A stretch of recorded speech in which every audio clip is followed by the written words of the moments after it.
ஒரு விஷயம் கவனித்தீர்களா என்று தெரியவில்லை.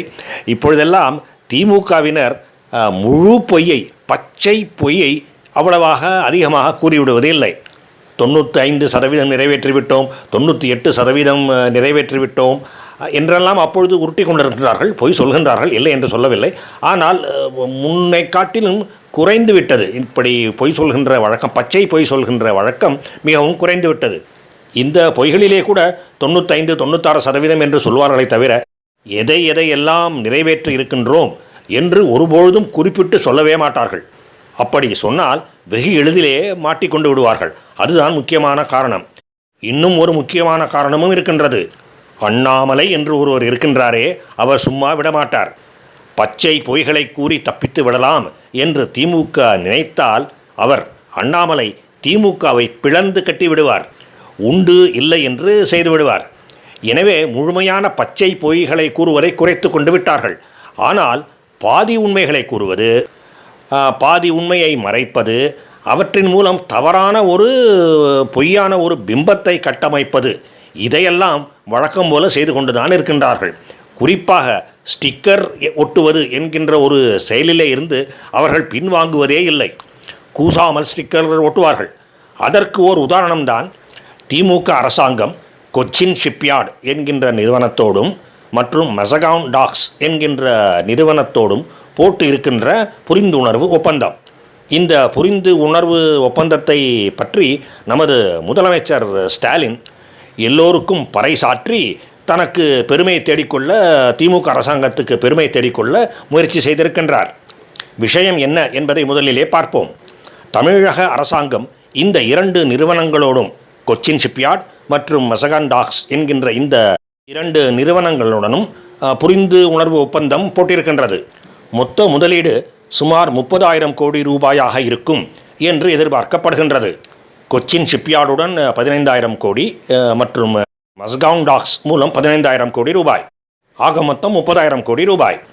இது உண்மைதான், பச்சை பொய் அல்லது முழு பொய் இல்லை.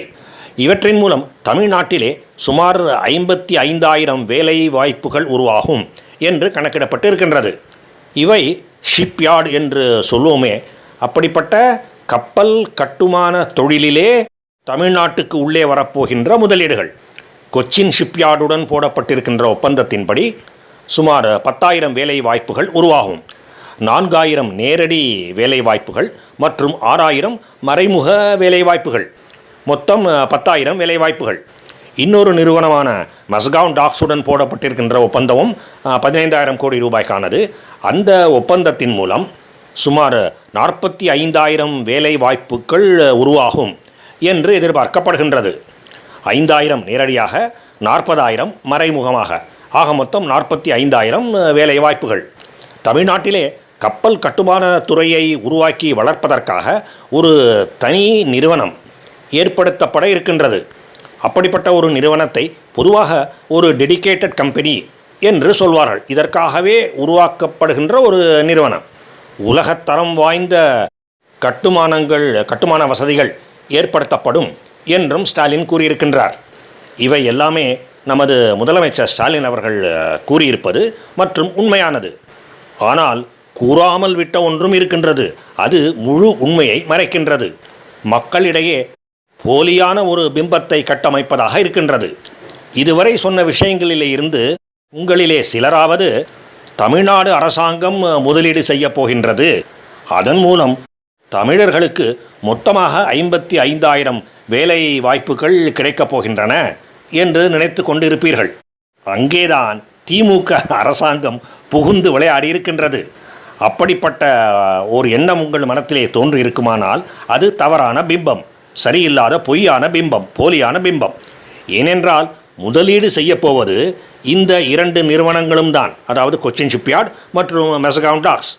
கவனிக்கத்தக்க அம்சம் என்னவென்றால் இந்த 2 நிறுவனங்களுமே மத்திய அரசாங்கத்தை சார்ந்த பொதுத்துறை நிறுவனங்கள். ஆக முதலீடு செய்யப்போவது மத்திய அரசாங்கம் அல்லது மத்திய அரசாங்கம் சார்ந்த தொழில்துறை நிறுவனங்கள், பப்ளிக் செக்டர் என்டர்பிரைசஸ் என்று சொல்லுவோமே, அப்படிப்பட்டவை. இதுதான் மறைக்கப்பட்ட உண்மை. தமிழக அரசாங்கத்தின் கஜானா தான் காலியாக கிடக்கின்றதே. 30,000 கோடி ரூபாய் முதலீடு செய்வதற்கு தமிழக அரசாங்கத்திடம் ஏது பணம் என்கின்ற கேள்வியை நீங்கள் கேட்காத வரையிலே முழு உண்மை உங்களுக்கு தெரிய வரவே வராது.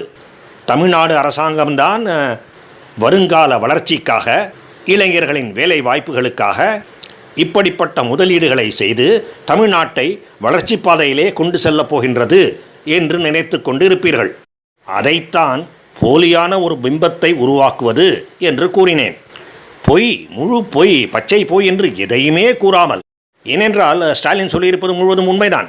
அப்படி பொய் எதுவுமே கூறாமல் போலியான ஒரு பிம்பத்தை நமது மனங்களிலே கட்டமைப்பது, இதைத்தான் செய்திருக்கின்றது தமிழக திமுக அரசு. இது வழக்கமாக இவர்கள் செய்கின்ற ஒன்றுதான். இதிலே புதிதாக எதுவும் இல்லை. ஸ்டிக்கர் ஒட்டுவது திமுகவினருக்கு கைவந்த கலை. ஆக மத்திய அரசாங்கத்தை சார்ந்த தொழில்துறை நிறுவனங்கள் முதலீடுகளை செய்யப் போகின்றன. அவை, அந்த முதலீடுகள் தமிழர்களுக்கு வேலை வாய்ப்புகளை அளிக்கப் போகின்றன. அந்த முதலீடுகளின் மூலம் நடக்கின்ற தொழில்களின் மூலம் ஜிஎஸ்டி வருவாய் மத்திய அரசாங்கத்துக்கும் கிடைக்கப் போகின்றது, மாநில அரசாங்கத்துக்கும் கிடைக்கப் போகின்றது. தமிழ்நாட்டிலே தொழில் வளர்ச்சி ஏற்பட வேண்டும் என்பதற்காக மத்திய அரசாங்கம் சார்ந்த நிறுவனங்கள் செய்கின்ற முதலீடுகளின் மூலமாக மாநில அரசாங்கத்துக்கும் அதன் ஜிஎஸ்டியின் பங்கு கிடைக்கப் போகின்றது. ஆஹா, வருமானம் என்றால் இப்படி அல்லவா இருக்க வேண்டும். மேலும் அந்த புதிதாக நடக்கின்ற நடக்கப் போகின்ற தொழில் முயற்சிகளிலே பெரும் அளவிலே வட மாநிலத்தவர் வந்து வேலை செய்தால் அதிலே ஆச்சரியப்படுவதற்கு எதுவுமே இருக்காது. ஏனென்றால் தமிழன்தான் குடித்து விட்டு குப்புற விழுந்து கிடக்கின்றானே. ஆக தமிழ்நாட்டுக்கு ஜிஎஸ்டி வருமானம் கிடைக்கும் என்பது மட்டும்தான் உண்மை.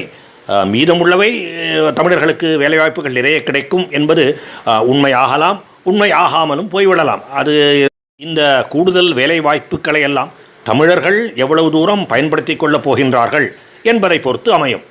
சுருக்கமாக சொல்லப்போனால் ஸ்டிக்கர் தவிர வேறு எதுவுமே இல்லை. வாழ்க பாரதம். ஜெய் ஹிந்த்.